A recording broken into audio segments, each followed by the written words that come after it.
Scripture reading for this morning comes from Matthew chapter 11, verses 25 to 30. At that time, Jesus said, I praise you, Father, Lord of heaven and earth, because you've hidden these things from the wise and intelligent and have shown them to babies. Indeed, Father, this brings you happiness. My Father has handed all things over to me. No one knows the Son except the Father, and nobody knows the Father except the Son, and anyone to whom the Son wants to reveal him. Come to me, all you who are struggling hard and carrying heavy loads. I will give you rest. Put on my yoke and learn from me. I'm gentle and humble, and you will find rest for yourselves. My yoke is easy to bear, and my burden is light. The word of God for us, the people of God. Thanks be to God. Let us welcome Reverend Bryant Manning. Thank you, buddy. Well, good morning. I am grateful to be here with you this morning, if for no other reason than to bring a love for the Florida State Seminoles. I'll also warn you, Dan gave me very strict instructions as to where I could walk. Dan, wide camera, this says. So if I walk out, and I will, I'm just telling you, I will. People at home, just use your imagination. You can be great. And I'm grateful to be here this morning, and not only to share what the Wesley Foundation does, but also because this is the home church of my sister's family. And so I'm grateful for all that you have been. Come on, yeah. I'm grateful for all that you have been for them as well. So I'm just grateful. I'm originally from DeLand, Florida, so right up the road, and now live in the holy ground of Tallahassee. A long way away. I've been there 4 years. I've still not gotten used to the drive. It's a drive, and it's just a drive, and you just have to know it's going to be a drive. I also have a 4 and a 6-year-old, so it's a longer drive than normally. I want to give a message this morning that I titled A Light Yoke for a Burdened Generation, and that's a big title, so can we break it down a little bit? I want to start by telling you this, though. About a year ago, the America's favorite non-currently licensed clinical psychologist, Dr. Phil McGraw, hosted in his show a show he titled Boomers vs. Zoomers. Right, that's what I thought. Boomers versus Zoomers. And it started exactly the way that daytime television starts every show, because they have the best writers in the world. He brought up a Gen Z student, let's say 19 years old or so, up to the stage, very much like this stage, and there was a table in the center of the stage. And on the table were a few items: a Rolodex, a rotary dial telephone, a typewriter, an 8-track player, and a vinyl player, which you won't be surprised, it was the only thing that the Gen Z person knew how to use, right? Because vinyl's made its way back. Are you aware? Yeah? Are you aware? Just making sure we're all still here. Okay, so he brought this up, and his whole goal, I think, was to laugh at the poor child who didn't know how to use the rotary dial telephone. I was born in '87.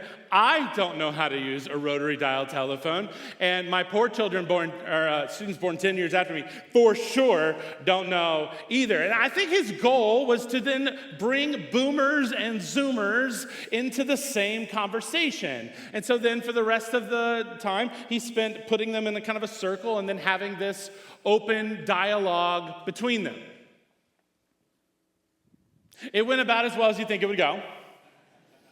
They discussed the exact same things that you could just decide right now because you're on social media and you've seen the reports in the news. Like, you know what people talk about when they talk about Gen Z.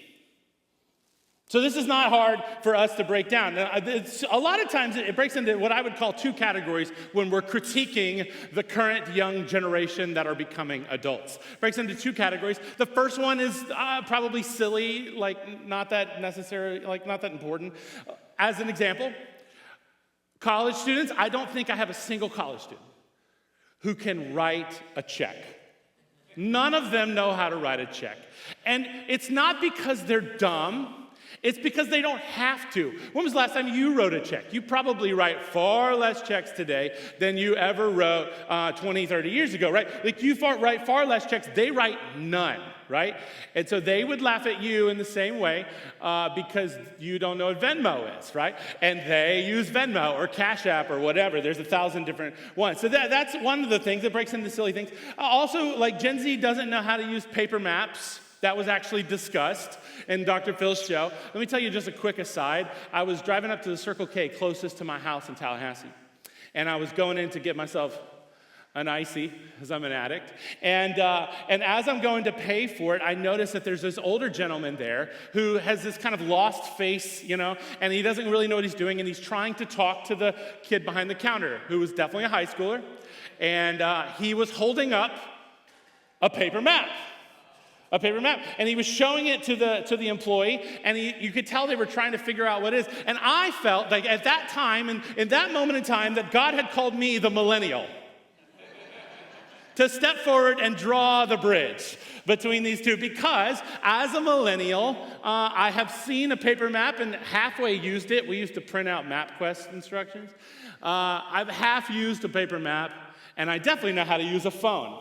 And so the poor employee had his phone out, and he was trying to show the man, and I finally said, okay, Circle K man, this is Florida.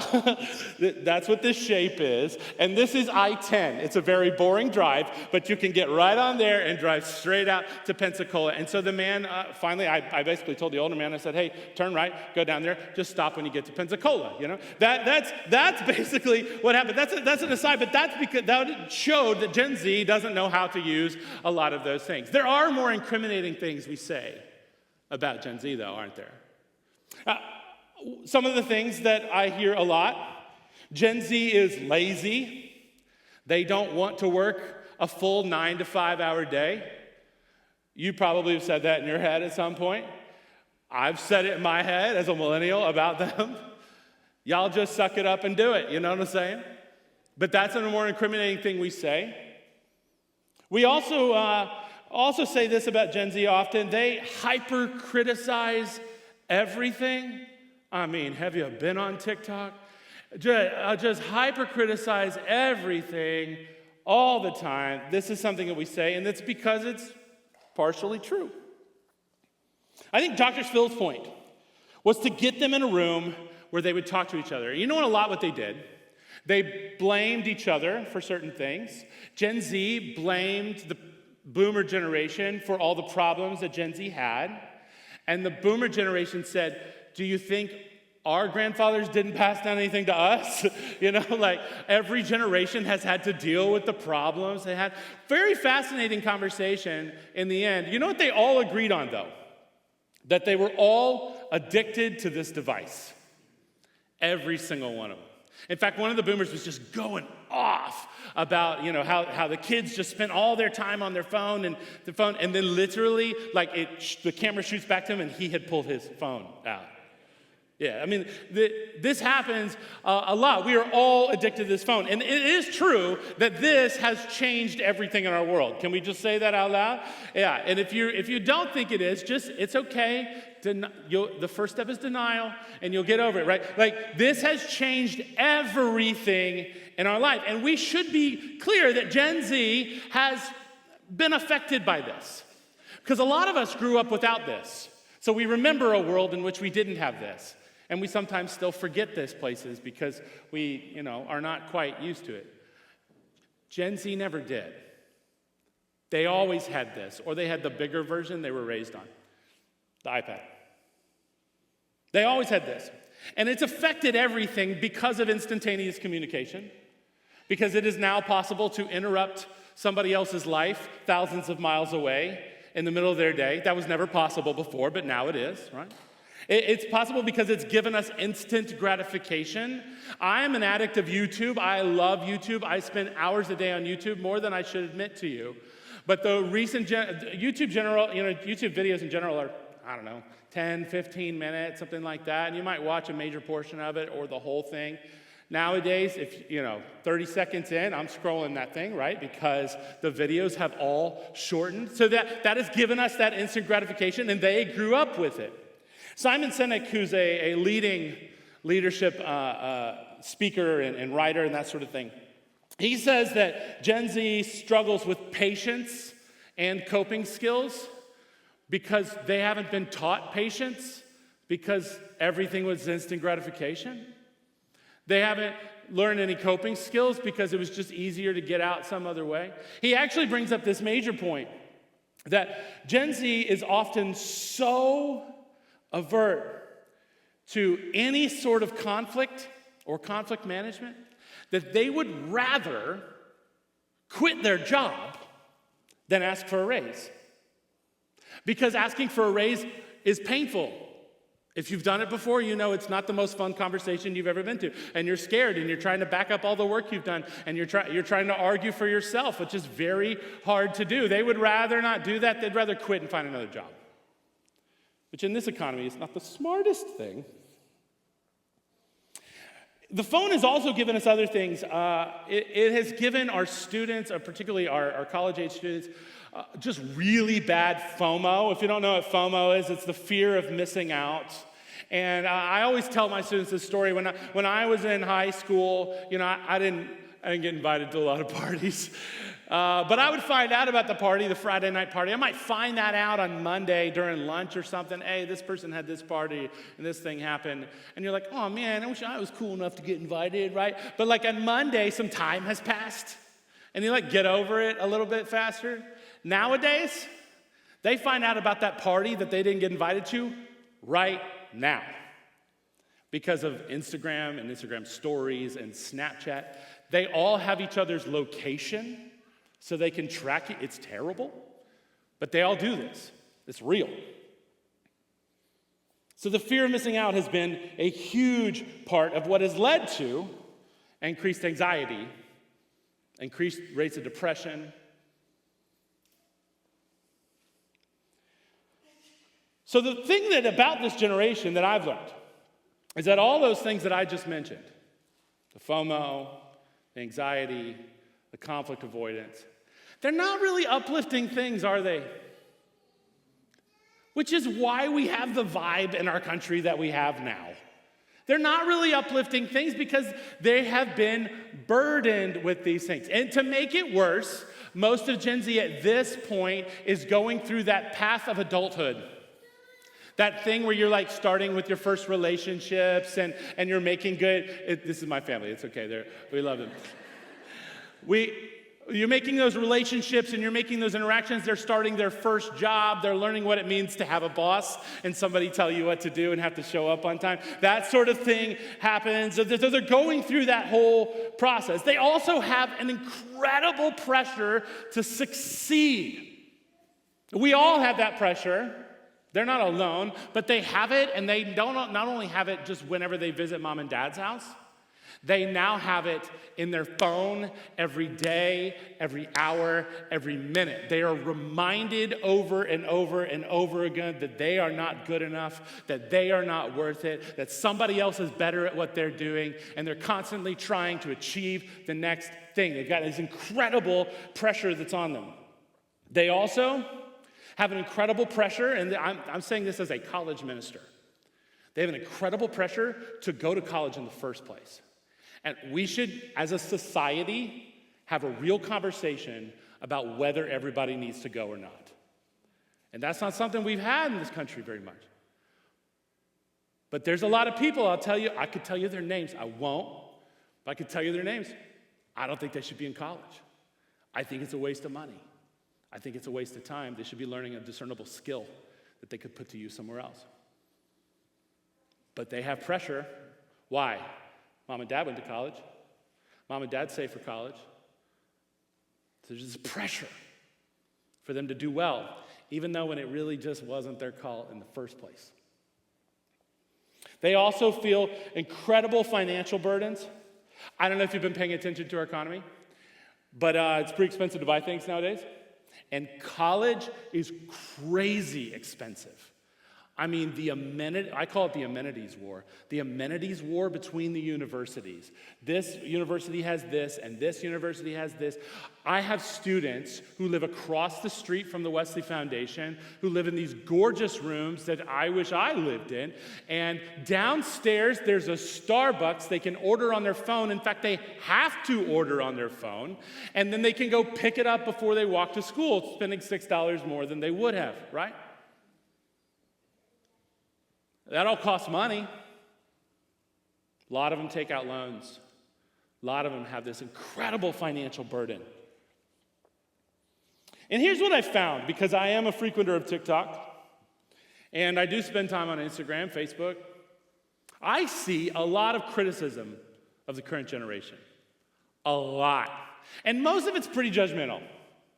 Most of it is like, I'm just going to draw a blanket and kind of place that blanket on top of an entire generation. I'm just going to define them all as lazy. And I'm just going to define them all as entitled. And I'm just going to define them all as woke or whatever. I'm going to do that because it's easier for me to interact with that. Let me encourage you, church. As somebody who sits on those front lines every day, let me encourage you, that is the worst thing we can do. The worst thing we can do. And the reason is because they have a heavy burden. Whether you think they should or not, however they got it, it doesn't matter. They have a heavy burden. I want to point you to the scripture from this morning. I want to walk through it just real quickly. It says, at this time, Jesus said, I praise you, Father, Lord of heaven and earth, because you've hidden these things from the wise and intelligent and have shown them to babies. Indeed, Father, this brings you happiness. I want you to hear this. What he's saying is that all of the stuff that they used to understand and the way in which they got it, the wise and the intelligent, they're the ones who got the revelation and the news. I'm actually giving it to babies now. In other words, I'm going to do things differently. And then he keeps going. He says, my Father has handed all these things to me. No one knows the Son except the Father, and nobody knows the Father except the Son. And anyone to whom the Son wants to reveal him, he's saying, I have the authority to fix this. Keep listening, keep paying attention. And then he says, come to me, all you who are struggling hard and carrying heavy loads. That's the very next sentence. And I will give you rest. Put on my yoke and learn from me. I'm gentle and humble, and you will find rest for yourselves. My yoke is easy to bear, and my burden is light. Jesus says, I'm about to do things differently, and I want you to hear that I have the authority to do them, and I want you to come to me and place your burdens on me. That's what he says. Contextually, the religious leaders of the day had required such checklist things of each person. In order to be a quality follower of Yahweh, you got to do this and this and this and this and this. In order to do that, you got to do this and this and this and this. Let me just make the analogy. In order for you to be successful today's world, you need to go to college and do this and study this and get this degree and these grades. And can't just be any college. It needs to be a top-notch university because you've got competition behind you, this and this and this. And oh, by the way, pull up your phone and you're going to find out you're not pretty enough, or you're not skinny enough, or you're not making enough money, or all of these things will become burdens on you. Do you hear that burdened nature of this? What Jesus says is, come to me, I will give you rest. Come to me and I will bear the load. So when we as generations, as a church, look at a young generation and we say, oh, God, they're so lazy and entitled. They are, yep, true. They're also pretty dumb. But they have a burden. We, as the church, know how to lighten the load. Because we do this when we come to church. We bring all that stuff from outside. We carry it on our backs, and you got it on your back right now. You know what I'm talking about. And you bring it to the table where Jesus says, here's my body and my blood. That's the secret, right? How do we then share that with a generation? I would encourage you, if you find yourself wanting to be, judgmental or just, listen, Ian alone, I do it too, and I work with them every day. There are so many times when they say something and I just roll my eyes. Do you know what I'm saying? Like, this is a real thing we deal with. But here's what I've learned. I have to have a compassionate ear. I have to hear it. I have to listen to it. Then the next thing I think is really important. We have to empower them. We have to empower them. Let me tell you a quick story about a student of mine named Haley from Florida Southern, where I used to work. Haley came in. She did not have a good relationship with her parents. She did not have a good relationship with her family at all, really.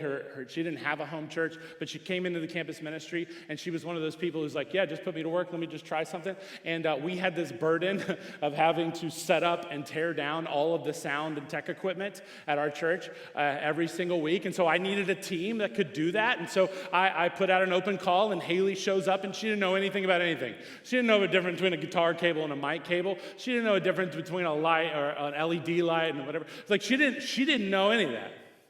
And then slowly I taught her over time, and she and other people learned together. Haley now tours with a Christian band doing their AV. She works mostly with their LED walls and sometimes with their light shows.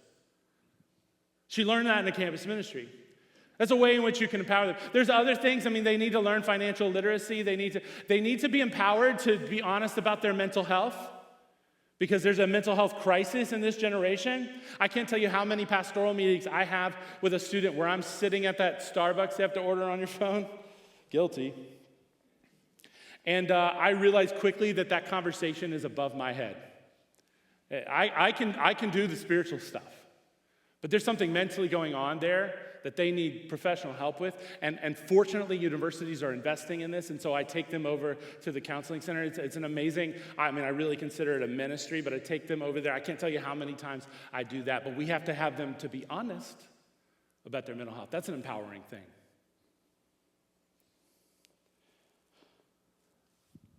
Let me say this about Gen Z, too. I don't know if you've looked around, and not here across the world. Most of them don't go to church. Most of them have zero interest in church.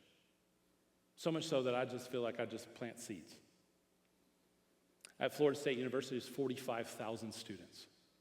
There's 23 different Christian campus ministries. Ours is one of the largest, and we have about 70 that come on a Sunday. If you multiply 70 by, and that's being generous, 70 by 23, you don't get 45,000. You don't get anywhere close. Most of Gen Z has no interest in the church. People ask me all the time, how do we get them in the church? I don't know. I try it every day. I'll try anything and everything. I'll text with them. I'll send them an Instagram DM. I will take them to coffee and lunch, and I'll do it 3 more times. I can tell you what works, though, when you finally do get an interaction. A compassionate ear to hear what they need, to hear where they are, a hope in the future of tomorrow, and an empowering hand to say, hey, come with me. Let's go. That's the work of the church that's here to lighten the load. To be the embodiment of Jesus Christ in the hands of a generation that needs it more than ever. So let me encourage you. If you know a Gen Z person in your life, I'll throw in the millennials too, and the Gen Alphas right after them. They need you in their life. They need your investment. And do I mean money? Yeah, sort of. I mean time. I mean an ear. I mean don't dismiss them. Hear them out. Walk with them. Take them to lunch. Pay for it because you have more money than they do. Spend time with them. That's what they need. That is what lightens their load. An investment from somebody above them that say, hey, I can see tomorrow. I can see what God's doing in you. Place that there. I'd encourage you to do something else too. You may, personally, it doesn't matter. The thing about heavy burdens is that it's across generations. Let me encourage you this. Today, you're going to come to the table. Those things that you had on your back, those things you carried in from outside, those things you're thinking about right now, those text messages or emails you need to reply to, bring them to the altar. Place them at the one who said, my yoke is light, my burden is light. Come to me, and I will bear it for you.